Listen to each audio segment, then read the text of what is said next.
Hello, New Prospect. Welcome to RTB 2021 for September 29th, 2021. Hope you're having a great day so far. So we have these following texts for today. We've got 1 Kings chapter 1. So starting the book of 1 Kings, we'll spend a little bit more time on that since we haven't been there before. And then we have Galatians 5. We have been there before, so we won't spend as much time on Galatians 5, although it's a wonderful text speaking of the fruit of the Spirit. Ezekiel 32, and then finally Psalm 80. So let's start with Ezekiel 32, since I have my Bible open to there. So remember where we are in the book of Ezekiel. These chapters in Ezekiel focus really 25 through 32, all focusing on judgments against foreign nations. So we've seen judgments against Tyre, against Philistia, against Ammon, and the last few chapters on starting really in chapter 29 are focused all on oracles of judgment against Egypt. And again, the reasons for that, of course, is that Judah had falsely placed its hope in Egypt. And Egypt here is going to be experiencing God's judgment for their role to play ultimately in Israel's, God's people's judgment. So there are two oracles here. We've got the sixth one and the seventh one against Egypt. The sixth one is characterized in the text as a lament. It has a little bit of a strange poetic sequence here that I think Ezekiel is using for his purposes, but we won't really go into that. But really the judgments that are depicted here are similar ones that we saw back in chapters 29 through 31, which also deal with judgments against Egypt. It's very typical style where Ezekiel will merge some very literal imagery of judgment coming against Egypt, but also some metaphorical ones. The second part of this, or the second oracle here in this chapter, the last one against Egypt, is starting in chapter 32, verse 17, is an oracle which is a fascinating one because it depicts Egypt's descent into Sheol, into the netherworld.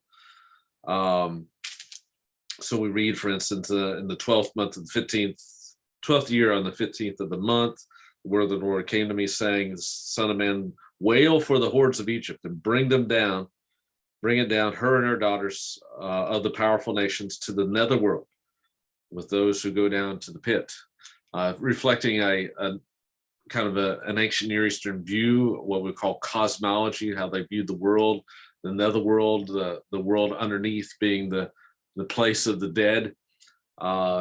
And it's, again, this is an image used, we've seen it before. We saw it with Tyre, and also even previously in last chapter with Egypt. But it shows, as you go down into the other world, it shows each of these nations languishing in Sheol. And it's it's a highly repetitive section. We're showing all these list of nations sharing the same fate that Egypt would ultimately share, and all these other nations who thought they were powerful, who thought they were self-sustaining, all bearing the shame and defeat and this descent into death. It's quite the picture, isn't it? But ultimately, the message is to Egypt is that they will share the same fate of these other nations. And once again, I think it shows God's concern for the nations as a whole, but particularly as it regards how they treat his people. And we see these same types of themes occurring, by the way, in the book of Revelation, where the nations are held to account in such a way. It's Ezekiel 32. We get to more positive stuff in Ezekiel. I promise you. We'll in future days here we'll do that. Let's move on we'll go over to Galatians, Galatians 5. So in Galatians, this is a section where Paul talks about how we are to walk in the Spirit, the freedom that we have in Christ. He's been was the theme of the last chapter. It kind of ends in chapter 5, verse 1. And then Paul speaks a little bit about here at the beginning of the chapter about how we are those who are, verse 4 especially is the kind of the heart of his argument here, those who are seeking to be justified or declared righteous before God by the law. They have ultimately fallen from grace. They have fallen from a right relationship with God. But those who through the Spirit by faith are waiting for the hope of righteousness the righteousness of Christ, then if you have this faith and are walking by the Spirit, those are the ones who truly have life, who are truly justified, who are truly in right relationship with God. And it is also that way if you're walking in the Spirit, if you're walking in faith, even as Paul is exhorting here. That is the way that will ultimately produce the fruit that God desires his people to produce. And that's what he gets to at the end of this section, where he talks about ultimately the fruit of the Spirit. And again, notice that fruit is a collective noun. It's not saying that, well, you have one or two of these. No, you are to exhibit these things: love, joy, peace, patience, kindness, goodness, faithfulness, gentleness, self-control. Those are the things that, if you're walking in the Spirit, it's not just one of those things, it's all of those things that we should be exhibiting. Paul also uses some strange and strong language here about his enemies, those who are opposing this true gospel. Verse 12 is a kind of a brutal passage where he talks about how he wishes those who are troubling you would even mutilate themselves. Something of an imprecatory prayer. We've been talking about those in some of the Psalms we've been dealing with. Here, Paul prays an imprecation on those who are urging, and the language here is purposeful. There are those who are urging, you've got to be circumcised in order to be right with God. You have to be circumcised before you can become a believer in Christ. Well, Paul says, well, those folks just need to go circumcise themselves, mutilate themselves, basically. This is pretty brutal imagery, but it gets to the heart of Paul's passion for this argument and passion for the true gospel. It's Galatians 5. Fun chapter. By the way, I think it's always a good passage to meditate on, and even memorize that passage on the fruit of the Spirit, just to say, God, produce within me these fruit this day, and see what that does for our walk with Him. Psalm 80 we've talked about before. It's a text that you will see is kind of more of a text that addresses the northern kingdom of Israel. So at the very beginning, it talks about the shepherd of Israel, talks about Joseph, who's associated with the northern kingdom, talks about Ephraim, also associated with the northern kingdom. And it's kind of more of a corporate lament, I guess you could characterize it as a group of people, but it's requesting God to act and to save those northern tribes. And of course, we know what the northern tribes ultimately experienced was a dissolution because of their disobedience to God in 722 BC at the hands of the Assyrians. But what's striking to me about this psalm is that the plea for God to restore them, it happens 3 times in the text. It's in verses 3, 7, and then at the very end in verse 19. And it's asking for God 3 times over to restore the northern kingdom. So this could be even after the judgment on the northern kingdom. And it's three times asking for God's face to shine upon us. It's a wonderful little picture, wonderful image. And it comes out of Numbers chapter 6, the blessing of Aaron. May the Lord bless you and keep you. May the Lord cause his face to shine upon you and give you peace. We, of course, saw this a few Psalms ago when we looked at Psalm 67 a couple of weeks ago, where in Psalm 67, the psalmist also prays that God's face would shine upon us. It's a royal image. It's an image of, the glory of God, and it's an image of course, God's favor coming upon his people. And how will God demonstrate his favor? He demonstrates his favor through his salvation of us. The shining face of God is equal to his salvation of his people. And so the other thing to notice about each of those is you notice that how the name of God changes each time. So he starts with, "O God, restore us." Second, "O God of hosts, over armies." And then finally, "O Lord God of hosts, restore us."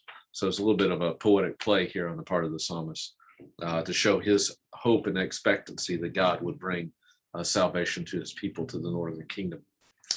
That brings us finally to 1 Kings chapter 1. So how shall we deal with 1 Kings? So this is a book that is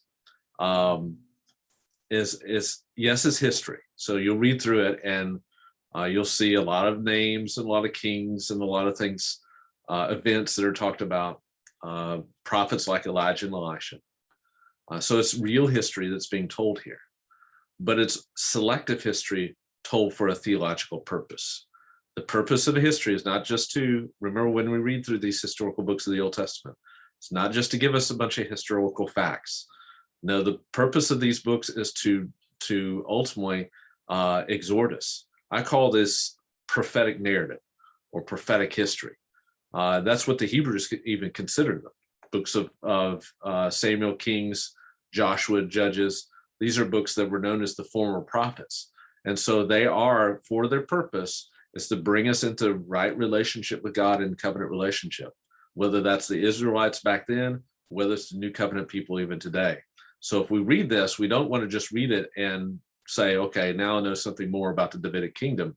Now I know something about more of how Israel came into this monarchy and all the different kings that ruled over Israel.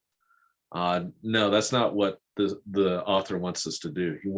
He's telling this for a purpose, and it's a prophetic purpose of exhortation for God's people. Now, what is that purpose for 1 Kings? That's always an important question to ask, because when we tackle a new book, what is the overall purpose? Well, the author of 1 Kings is telling us a history of Israel. And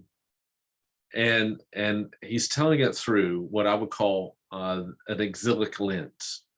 If you look at 1st and 2nd Kings, which we should consider to be together, the last event talked about in 2nd Kings is an event that happened 25 years after the original exile. So we can assume that whoever wrote the final version of 1st and 2nd Kings was one who, at the very least, is in the midst of the exile, if not a little bit later on.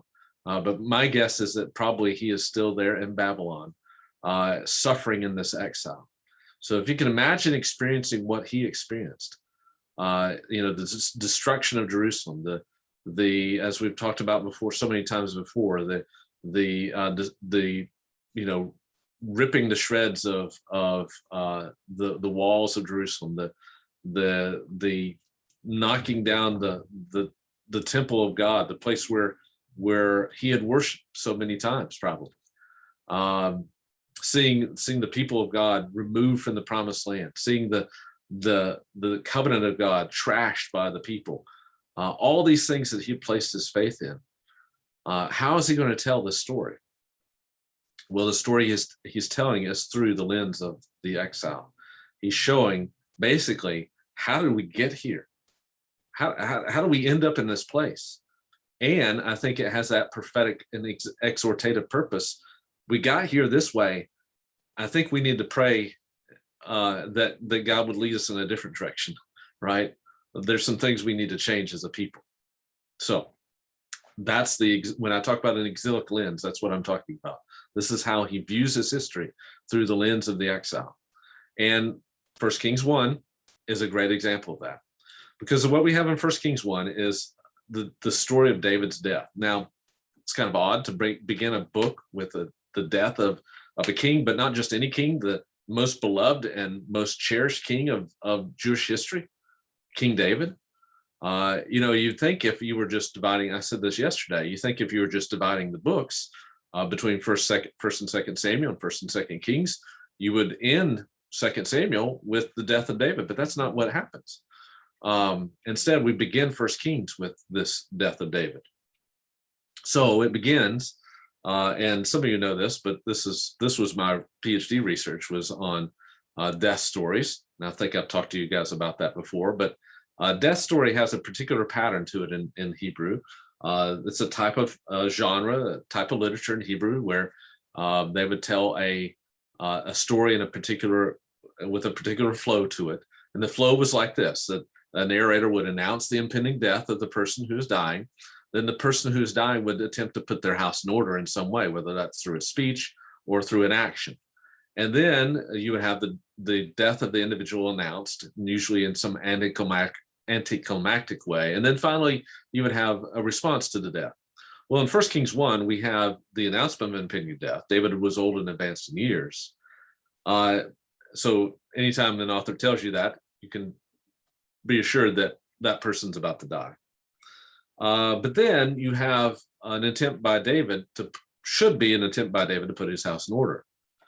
But what we find here is that David's really struggling, right? Because we have here the story of Adonijah.